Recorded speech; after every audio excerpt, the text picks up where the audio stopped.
Dr. Brett McDermott. He's a psychiatrist and researcher specializing in young people with mental health challenges and joins us from Hobart, Australia. Doctor, thank you so much for taking out the time to talk to us.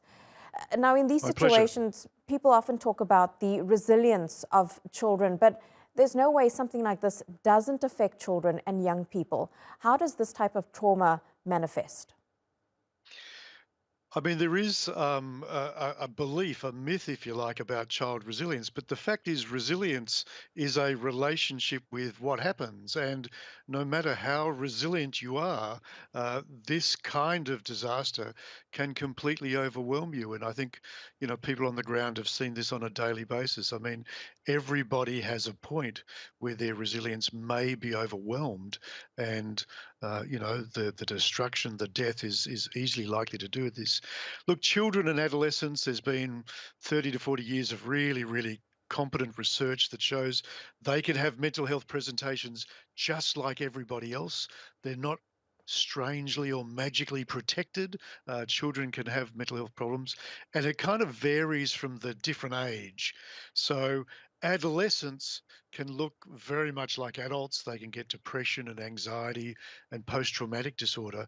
But even very young children, even preschool children, can have post disaster syndromes, and it looks different. They might be much more anxious, much more likely to be sort of developmentally delayed. So, for instance, they might have been able to tie up their shoelaces, but now they can't. They might have been able to dress or feed themselves, but now they can't. They might be now talking in little sort of baby words, which they weren't doing before. They might be clinging to a relative's leg where they were fine and they were out in the street playing football with all the other kids before. So they can get sort of developmentally regressed and very anxious and clinging. At the really sort of bad end, they can get withdrawn and, Mhm. stop eating. They can get really quite severe mental health syndromes. And so, how do you start to treat all of that? Because there are already aid groups who are working to help young children and young people. But this, I would imagine, is something that may need to be treated over a very long period of time.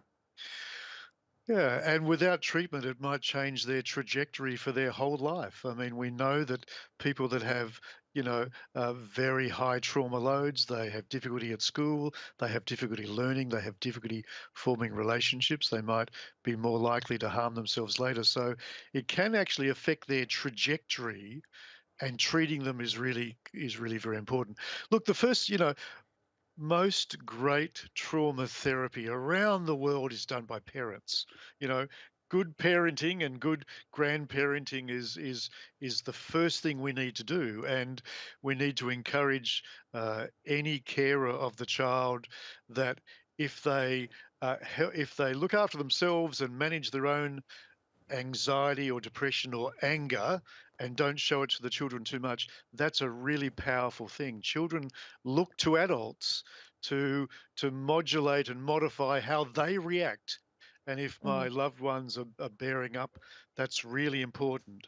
So that's the first thing. But the second thing is talking about it is good. If you don't talk about it, it can get bigger and bigger and bigger inside you, but talking about it all the time is not good. So we encourage people to say, put aside some time at the beginning of the day to talk about your experience, to talk about the horrible things, but then close that book and put it on a shelf, close that emotionally and get on with life. And then maybe in the afternoon or the evening, you need to talk about it again because talking's important and Mhm. talking is helpful, but then you contain that, you close that and say, okay, we're now going to get on with life and we'll talk about it again tomorrow. So there's really good things we can do to help families and children.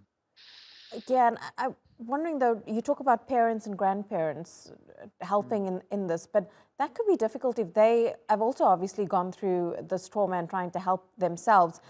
But, Doctor, could this be a defining moment for this generation of youth in Turkey in terms of the long-term effects? Because essentially, they're the future of the country, they're the next leaders.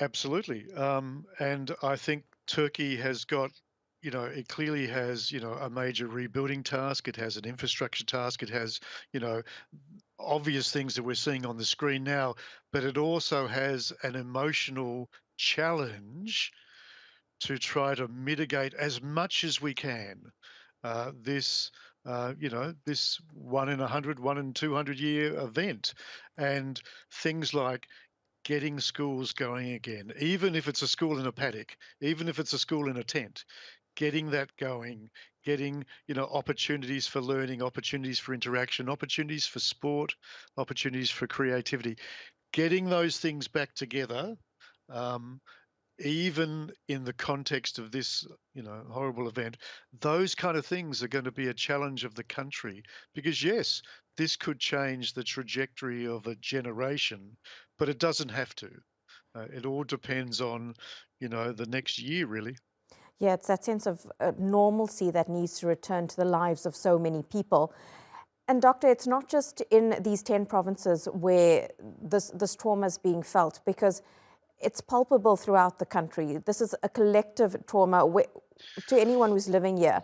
And there's sympathy and empathy for the earthquake survivors, but how do individuals who are not actually in that region throughout the country also start the healing process? Because I can tell you it definitely takes a very much of an Yeah. emotional toll. Look, I think we know, the world's a very global community. I mean, we had an outpouring of people around the world concerned about Australian bushfires and floods, and I can assure you, there's children all around the world concerned about children in Turkey, and it's an incredibly emotive thing, and the pictures, of course, are incredibly emotional.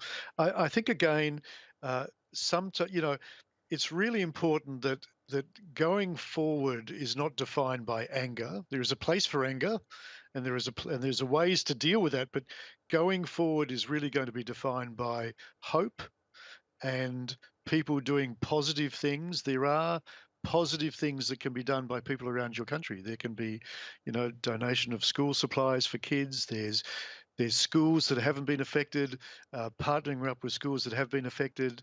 There's, a whole range of things. Other countries have built holidays and schools visiting schools and incredibly positive things to give respite.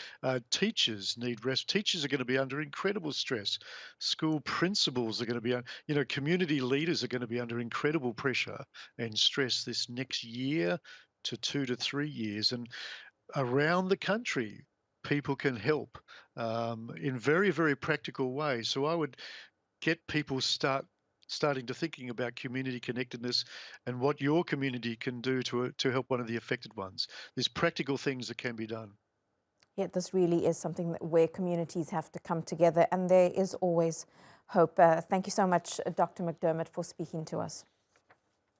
Thanks very much.